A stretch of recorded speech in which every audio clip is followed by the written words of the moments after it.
প্রতিবাদ করেন। এবং তারা কি বলেন, তারা যেটা বলেন যে দলীয়ভাবে বিচারক নিয়োগ হচ্ছে, অযোগ্য এবং অদক্ষ লোককে বিচারক নিয়োগ হচ্ছে। আমি আপনাকে বলি, এখানে আমি প্রমাণ দিয়ে বলবো, সংবিধান লঙ্ঘন করা বিচারক নিয়োগ দেওয়া হয়েছে। এই সুপ্রিম কোর্টে হাইকোর্ট ডিভিশনের 2 জন বিচারপতি আছেন, সংবিধান লঙ্ঘন করে তাদেরকে বিচারক নিয়োগ দেওয়া হয়েছে। কিভাবে? সংবিধানে, এখানে ব্যারিস্টার তানিয়া আমির আছেন, তিনি বলতে পারবেন ভালো। সংবিধানে স্পষ্ট করে বলা আছে, একজন বিচারক যদি হতে হয় তাহলে 10 বছর আইনজীবী হিসাবে সুপ্রিম কোর্টের অভিজ্ঞতা থাকতে হবে, অথবা বিচার বিভাগীয় কোনো পদে 10 বছরের অভিজ্ঞতা থাকতে হবে। আজকে হাইকোর্ট ডিভিশনে এরকম বিচারকও আছেন যিনি সুপ্রিম কোর্টে 10 বছরের মামলার অভিজ্ঞতা নাই, কিন্তু বিচারক হয়েছেন। শুধু দলীয় দৃষ্টিভঙ্গি এবং আনুগত্য দিয়ে 90 সালের পর থেকে এটা আমি আসবো। এই প্রশ্নটি আমি একটু তানিয়া আপাকে জিজ্ঞেস করবো। যেরকমটি বলা হয়েছে যে বিচারকদের যোগ্যতা নেই, যোগ্যতার চাইতে তাদের যে দলীয় আনুগত্য সেইটাই নিয়োগের ক্ষেত্রে প্রাধান্য পাচ্ছে, ফলে বিচারকের গুণগত মান, বিচারের গুণগত মান কিন্তু প্রশ্নবিদ্ধ হচ্ছে। এইটি কেন হলো আসলে? ইন্ডিয়া আমাদের পাশের যে রাষ্ট্র, তাদের এরকম অনেকগুলো অভিজ্ঞতা আছে। প্রথমে তারা একটা কমিটি করলো, তারপরে আপনার তারা একটা আইন করলো। তো আমরা মনে হয় আমাদের teething problem we are going through face by face. এখানে আপনার অনেকে হয়তো বিচারক হওয়ার আগে হয়তো কোনো দলের সঙ্গে সম্পৃক্ততা থাকতে পারে, তাদের হয়তো রাজনীতিও থাকতে পারে, তারা হয়তো কোনো একটি রাষ্ট্রীয় পদে বা অ্যাম্বাসেডর হিসেবে সার্ভও করতে পারে। কিন্তু আমাদের প্রত্যাশা যে যখন উনি আইনজীবী না হয়ে যখন বিচারক হিসাবে বিচারকের গদিতে বসবেন, তখন মনে করেন দলের ভিতরেও তো অনেক যোগ্য লোক থাকে।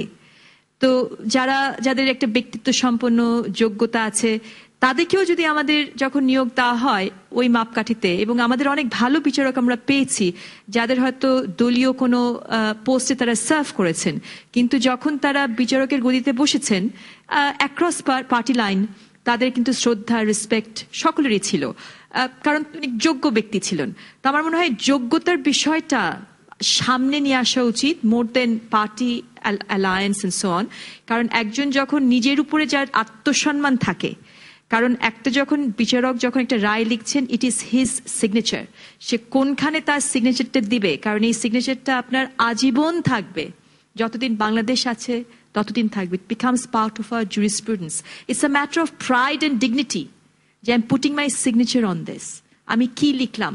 তো একজনের যদি যোগ্যতা থাকে, if that person takes pride in his or her work, আমার মনে হয় সেখানে অন্য ধরনের কোনো ইনফ্লুয়েন্স থাকাটার সম্ভাবনা অনেক কম। কিন্তু হচ্ছে না, উনি যেটা বলছেন প্র্যাকটিসটা হচ্ছে এরকম যে দলীয় আনুগত্য যোগ্যতাকে ছাপিয়ে যাচ্ছে। That is most unfortunate. আমি সালাউদ্দিন সাহেবের সঙ্গে একেবারে একমত, এবং আপনার যে আজকে টপিকটা, সেখানে আই এম ভেরি গ্রেটফুল যে উনি মাজহার হোসেনের বিষয়টা নিয়ে এসেছেন।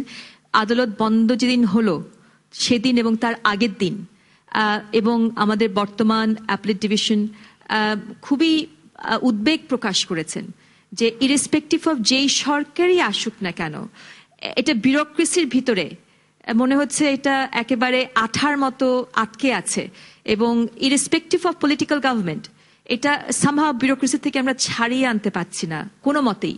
এবং একটা কন্টেম্পট অ্যাপ্লিকেশনও পেন্ডিং আছে, যেটা আমি নিজে ড্রাফট করেছিলাম, এবং আমি তো নিজেই বলবো ফেড আপ হয়ে গেছে, বিকজ এটা জাস্ট নথিভুক্ত হয়ে আছে, কারণ যে কমিটিগুলো তারা করেছেন। কথা বলবো আপনার, জি, আপনি কয়েক বিচারকের একটি মামলা হয়েছিল সুপ্রিম কোর্টের, হাইকোর্টে, যেটা অ্যাপিলেট ডিভিশন পর্যন্ত গিয়েছে। এই মামলায় একটি রায় দিয়েছেন।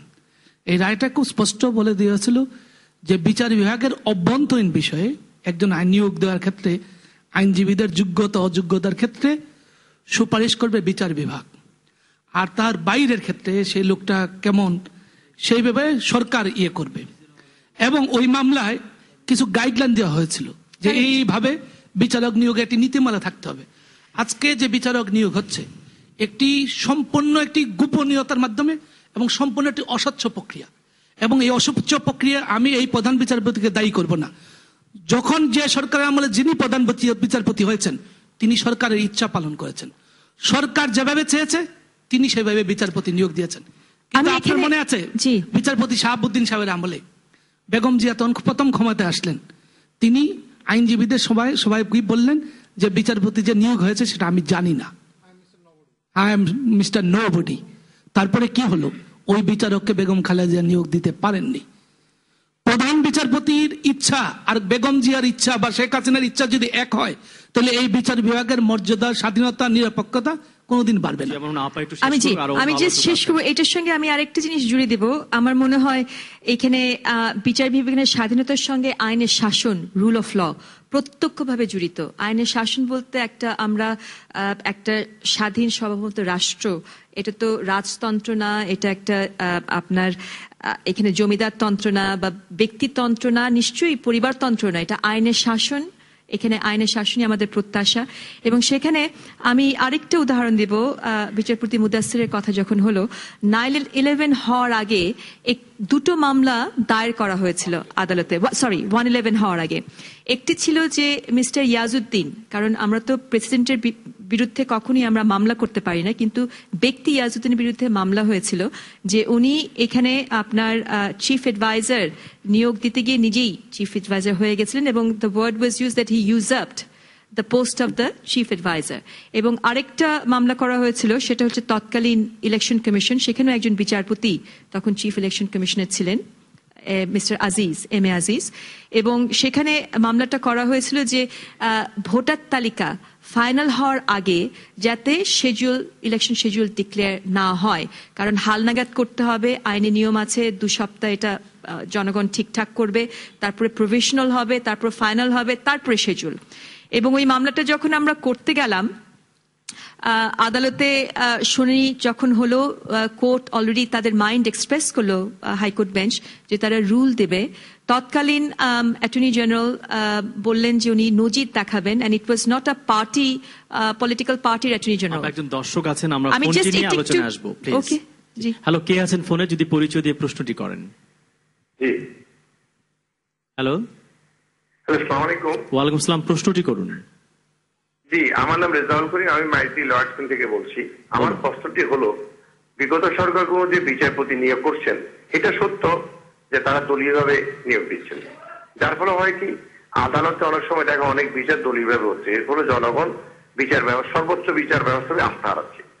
আমার একটা অনুরোধ যে এইটা কি প্রধান বিচারপতি এবং অ্যাপিলেটের যারা বিচারপতি আছে, এই বিচারপতি নিয়োগ কি তাদের হাতে রাখা যায় না? যেহেতু তারা জানেন একজন প্রধান বিচারপতি অর্থাৎ অ্যাপিলেট বিচারপতি, ওনারা হাইকোর্ট থেকে দীর্ঘ 24-25 বছর পরে আসেন, ওনারা চিনেন সিনিয়র অ্যাডভোকেট কারা, ভালো অ্যাডভোকেট কারা। ওনারা যদি নিয়োগ দিতেন তাহলে আমরা অন্তত জাতি এই দলবাদী বিচারপতিদের হাত থেকে রক্ষা পেতাম। জি, আপনাকে অনেক ধন্যবাদ। উনি সুনির্দিষ্ট, জি আপনাকে অনেক ধন্যবাদ প্রশ্ন করবার জন্য এবং প্রস্তাবটি রাখার জন্য। আমি জাস্ট তাড়াতাড়ি শেষ করে দিচ্ছি। তৎকালীন প্রধান বিচারপতি ওনার বাসভবন থেকে সাদা কাগজের উপরে একটি নির্দেশ দিলেন যে হাইকোর্ট বিভাগ যাতে এই দুটো মামলা শুনানি না করে। আমি বলবো যে আইনের শাসন, এটা একটা আইনি সাংবিধানিক প্রশ্ন তোলা হয়েছিল, এবং আমরা একটা ইনজাংশন চেয়েছিলাম যে যাতে ইলেকশন কমিশন ইলেকশন শিডিউল ঘোষণা না করতে পারে আপনার হালনাগাদ ফাইনাল ভোটার লিস্ট হওয়ার আগে। তখন আমরা দেখলাম যে এখানে প্রধান বিচারপতি যে নির্দেশটা দিল, ইট ওয়াজ এন এক্সিকিউটিভ অর্ডার, এটা কোনো জুডিশিয়াল অর্ডার না। কারণ জুডিশিয়াল অর্ডার তখনই হবে যদি রুলটা ইস্যু হয়, এবং রুল ইস্যু হওয়ার পরে তখন অ্যাপেলেট ডিভিশন একটা চেম্বার জাজ করলে বা ফুল বেঞ্চে গিয়ে একটা অর্ডার দিতে পারে, যেটা কোর্ট থেকে হবে। কিন্তু এটা তো অ্যাপেলেট ডিভিশন তখনই ইন্টারফিয়ার করতে পারবে when the matter is pending before the high court, আর পেন্ডিং হতে গেলে হাইকোর্টকে রুল জারি করতে হবে। তো এখানে রুল ইস্যু হয় নাই, তো এক্সিকিউটিভ অর্ডার উনি ওনার হাইকোর্ট বিভাগের জাজের উপরে দিয়ে দিল, অ্যাজ ইফ হাইকোর্ট বিভাগ is subordinate to the chief justice. এটা অবাস্তব, অবান্তর এবং সংবিধান বিরোধী। হাইকোর্ট ইজ নট সাবঅর্ডিনেট যখন রিট রেজিস্ট্রেশন এক্সারসাইজ করছে, অ্যাপেলেট ডিভিশন সাবঅর্ডিনেট না, তারা অরিজিনাল জুরিসডিকশন এক্সারসাইজ করছে, এবং হাইকোর্ট ক্ষমতা পেয়েছে রিট জুরিসডিকশনের সরাসরি সংবিধান থেকে। তো এই যে আপনার প্রশ্নের উত্তর আমি বলতে যাব, আমি মনে করি আইনজীবীদের থেকেও বেশি বিচারক এবং প্রধান বিচারকের ভূমিকা সবচেয়ে বেশি আইন বিভাগকে নিরপেক্ষ রাখার এবং আপনার বিচার বিভাগের স্বাধীনতা এক্সারসাইজ করার। আমরা আবারও আসবো আপনার কাছে, আমি একটু এলিনা আপার কাছে যাবো। আমরা দেখেছি বিচারকদের থেকে। ধন্যবাদ। একজন দর্শক বলেছেন যে দলবাজ বিচারকদের থেকে মুক্তি চায়, তো আমরা দেখছি বিচারকরা যেরকম দলবাজিতে যুক্ত, আমাদের আইনজীবীরা আরো বেশি যুক্ত। এই গত নির্বাচনে আমরা দেখলাম যে ইউনিয়ন পরিষদ নির্বাচনের মতো পোস্টার হয়েছে, গাছে পেরেক ঠোকা হয়েছে, ব্যানার দেওয়া হয়েছে, এবং আইনজীবীদের যে প্রায় আমরা হাতাহাতি পর্যন্ত দেখি। এইরকম সংকীর্ণ দলীয় লেজর ভিত্তির মধ্যে কেন আইনজীবীরা আটকা পড়ে গেল? ধন্যবাদ। তার আগে আমি এটা যাওয়ার আগে কোশ্চেন নতুন কিছু থাকে, পুনরাবৃত্তি আমরা চাচ্ছি না। পুনরাবৃত্তি আমি করতে Please, চাচ্ছি না, আপা। কারণ অত বড় বড় তথ্য কথাগুলো অলরেডি সেরে ফেলেছেন আমাদের যারা বিজ্ঞ আছেন এখানে। আমি দলবাজ আইনজীবীদের যাওয়ার আগে বলতে চাচ্ছি যে এটার পেছনের কারণটা হচ্ছে যে আমাদের যে দলবাজের যে রাজনীতি আছে, রাজনীতিবিদরা কিন্তু দলবাজ হওয়ার কথা না। রাজনীতিবিদরা হচ্ছে সফিস্টিকেটেড এবং তারা সুন্দরভাবে এগিয়ে নিয়ে যাবে। যখন রাজনীতিবাজরা নিজেরা নিজেদের আওতায় গোষ্ঠীকে নিয়ন্ত্রণ করতে চায়, তখন কিন্তু এই রাজনীতির যে সমস্ত আইনজীবীরা থাকে, বিশেষ করে জুনিয়র, তাদেরকে তাদের পকেটস্থ করতে চায়। এবং স্বাভাবিকভাবে জুনিয়ররা চায় যে তারা একটা ভালো জায়গা, ভালো প্লেসে, ভালো কোথাও যাওয়ার জন্য, তখন তাদেরকে ইউজ করা হয়। এবং এটার জন্য আমি বলবো যে আমাদের সিনিয়র লেভেলে যারা আচ্ছা, আমি তাদেরকে দলবাজ মানে বলতে চাই না আইনজীবী, আমি বলতে চাই যে তাদেরকে কখনো কখনো তারা এটা ব্যবহার করে, বেশিরভাগ ব্যবহার করে যারা সরাসরি রাজনীতির সাথে ওতপ্রোতভাবে জড়িত তারা। আমি এখানে বলবো যে সাবেক এখানে 3 জন আছেন, আমাদের সম্পাদক আছেন, তারা বোধহয় ওইভাবে করেননি, কারণ তারা সত্যিকারের প্র্যাকটিশনার লয়ার এবং তারা কিন্তু সত্যিকারের ভাবে কাজ করেছেন বলে তারাও কিন্তু জুনিয়রদের কাজে লাগিয়েছেন। কিন্তু তাদের পেছনে আবার যে রাজনীতিবিদরা আছেন, তারা কিন্তু তাদেরকে আবার সেইভাবে কিন্তু কাজ করতে অনেক সময় করতে বাধ্য করেছে, অথবা তারা বাধ্য হয়েছে। এটা গেল একটা বিষয়। কিন্তু আমি একটা কথা না বলে পাচ্ছে না, সেটা সাধারণ জনগণের কথা বলতে চাই যে আমাদের বিচার বিভাগ স্বাধীন হয়েছে কাগজে কলমে, আমি বলবো পৃথক হয়েছে, সেটা আপনারা সবাই একমত হয়েছি। যতক্ষণ পর্যন্ত সচিবালয় আলাদা না হবে ততক্ষণ পর্যন্ত মন্ত্রণালয়ের আন্ডারেই আমাদের সবকিছু করতে হবে। এই এতক্ষণ ধরে যে আমরা কথাগুলো বলছি বারবার করে যে আমাদের দলবাজ, আমরা বলছি যে দলীয়করণ, আমরা বলতে চাচ্ছি যে আমাদের পদোন্নতি, আমাদের কোথায় আমাদের চলে যাব, সেই সমস্ত কিছু নিয়ন্ত্রণ হচ্ছে আমাদের মন্ত্রণালয় থেকে। এবং এই মন্ত্রণালয় শুধু তাই হয় না, এখানে যাকেই ধরা হোক না কেন, আজকে যদি বিএনপি হয়, কালকে যদি আওয়ামী লীগ হয় বা অন্য কোনো দল হয়, ধরার সঙ্গে সঙ্গে ওখান থেকে ফোন আসে কাকে জামিন দেওয়া হবে, কাকে দেওয়া হবে না। সুতরাং এই যখন নিয়ন্ত্রিত হয় এই মন্ত্রণালয় থেকে, তখন যারা বিচারক থাকে তখন তাদেরও রুজি রোজগারের একটা ব্যাপার থাকে, তাদের সাহসটা অতখানি থাকে না, তাদের অনেক কিছু থাকে না, তখন তারা কিন্তু একটা স্যান্ডউইচের মধ্যে পড়ে যায়। কিন্তু আমরা এখানে বলতে চাই যে স্যান্ডউইচের মধ্যে পড়াও তাদের উচিত না, কারণ ওত নিয়ে এসছে যে তারা সত্যিকারের জনগণের জন্য, মানুষের জন্য কাজ করবে এবং ন্যায় বিচার প্রতিষ্ঠা করার জন্য কাজ করবে। এবং সেই ন্যায় বিচার প্রতিষ্ঠা করতে যায় যদি এই ধরনের সমস্যা, চাকরি ছেড়ে দিয়ে তারাও প্র্যাকটিসে চলে আসতে পারে আমাদের মতো, কারণ স্বাধীন প্র্যাকটিস তো সবার জন্যই প্রযোজ্য আছে এবং সেখানে থাকতে পারে। আমি একটি কথা বলতে চাই, আমি নিজে চোখে দেখেছি, আমি যখন আইন মন্ত্রণালয়ে যাই তখন আইন মন্ত্রণালয়ে যে পরিমাণ সংখ্যক, আমার মনে আমার সাথে অনেকে একমত হবেন, যারা ঢাকার বাইরের থেকে প্রতিদিন পিপি বলেন, এপিপি বলেন, এগুলো হওয়ার জন্য অথবা অন্যান্য তদবির করার জন্য লাইনের পর লাইন তারা সচিবালয়, সচিবের সাথে বলেন, মন্ত্রীর সাথে বলেন, আমি সব দলের কথাই বলছি, একসাথে যখন যেটা থাকে আপনি যদি যান সেখানে দেখতে পাবেন যে তারা কি কাজ করছে আমি জানি না, জনগণের বা দেশের জন্য।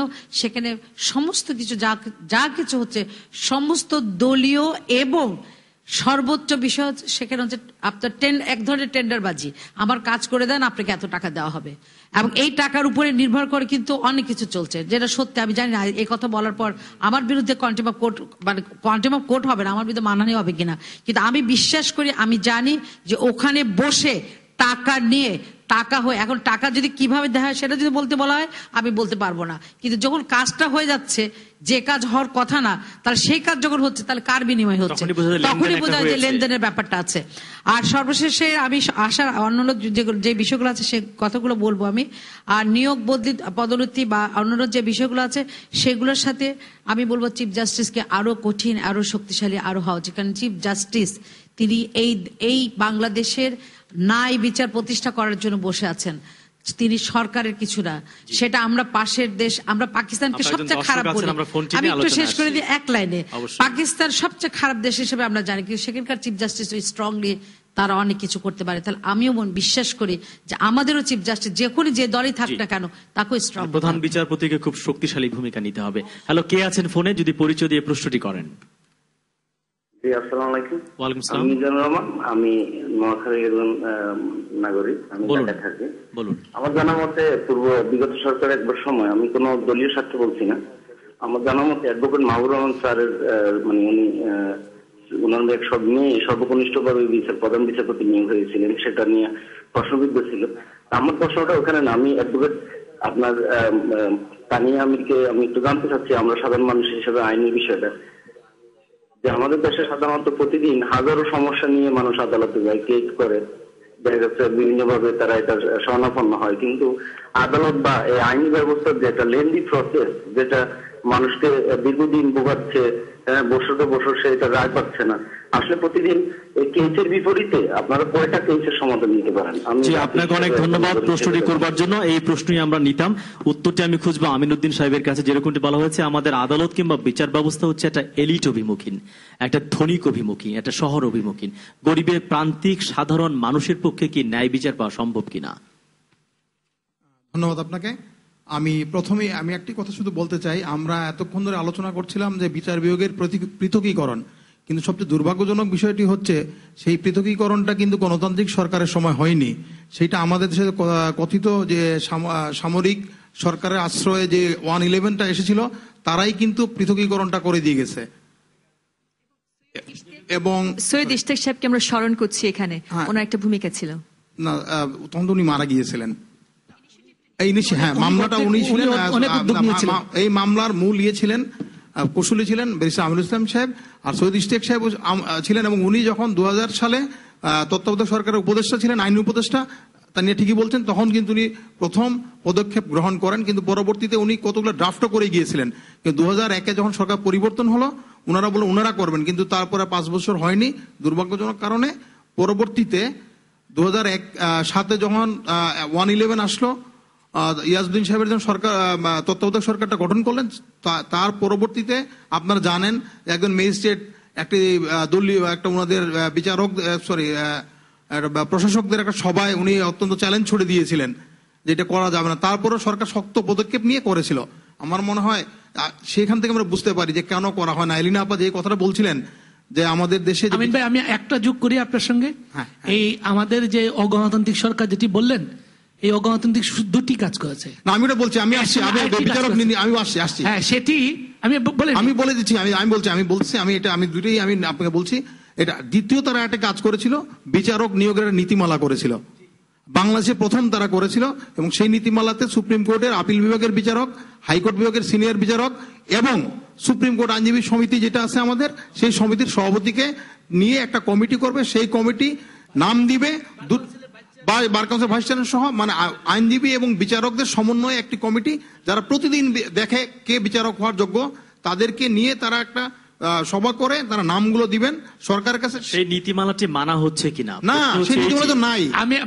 দুর্ভাগ্য হচ্ছে সেই নীতিমালাটা, বটম লাইনটা বলে ভালো, এত ভূমিকার দরকার নেই। বটম লাইনটা দুর্ভাগ্য হচ্ছে সেই নীতিমালাটাই এখন নাই। সংসদ পাস করেন একটু না, সেই দুর্ভাগ্য হচ্ছে সেই নীতিমালাটাই এখন নাই। আমি যে প্রশ্ন আপনি করেছিলাম যে প্রান্তিক সাধারণ এখন আমি আসছি আপনার বিচারকদের সমস্যা হচ্ছে কি আমাদের দেশে, যে এখন প্রতি সপ্তাহে নতুন মামলা সৃষ্টি হচ্ছে 200, বিচার হচ্ছে 10টির, যার ফলে আপনি মামলার জট যে জমে যাচ্ছে, একজন বিচারক সপ্তাহে 2 দিন 3 দিন সে নতুন মামলা শুনছে, এবং যখন সে একটা মামলা শুনানি করে পূর্ণাঙ্গ শুনানি করছেন, তখন দুই পক্ষকে শুনে ওনাকে নতুন মামলা শুনতে হয়তো 5 মিনিট লাগে, কিন্তু দুই পক্ষকে শুনে ওনাকে বিচার রায় দেওয়া নিয়ে হয়তো 2 ঘন্টা সময় লাগে।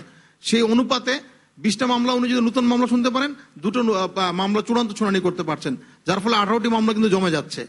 এই কারণে মামলার আইনজীবীদের কোনো ভূমিকা আছে কিনা? অনেকে বলে তারা মক্কেলদেরকে হয়রানি করেন, খোরান, বাড়তি ফিস নেন, অনেক সময় ব্ল্যাকমেইল করেন, সময় বাড়িয়ে দেন, এইটাও এক ধরনের দীর্ঘসূত্রিতার জায়গা তৈরি করে। আমি দুভাগে এখানে ভাগ করবো, যেন আমরা যারা হাইকোর্টে প্র্যাকটিস করি, আমরা কিন্তু প্রথমবারই আমরা ফিস নিয়ে নেই।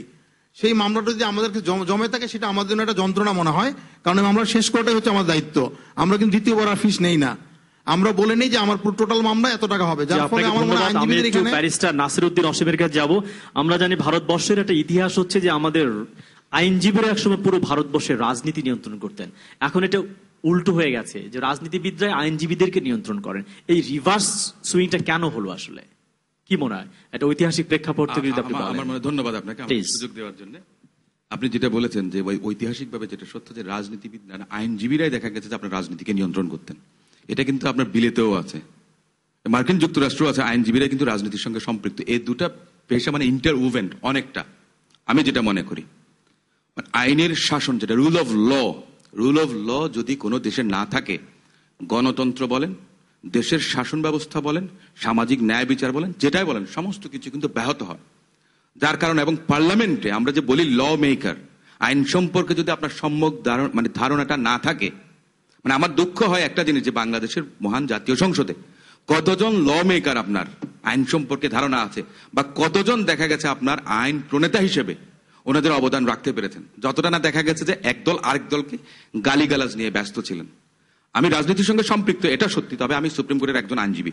আজকে যে প্রসঙ্গটা এসছে, আমি মনে করি in my capacity as a lawyer of this court, আমি মনে করি যে আমার ব্যক্তিগত অনুভূতি যেটা আইনজীবী হিসেবে, যে রেজা ভাই একটা খুব সহজ সরল স্বীকারোক্তি, যেটা যে সাম্প্রতিক সময়ে আজ্ঞাবহ করার চেষ্টা। আমাদের সাবেক একজন প্রধান বিচারপতি এবং সাবেক তত্ত্বাবধায়ক সরকারের প্রধান জাস্টিস হাবিবুর রহমান স্যার বলেছিলেন যে বিচার অঙ্গন এখন একটা কাচের ঘর, একটা ঢিল পড়লে এটা ভেঙে পড়বে।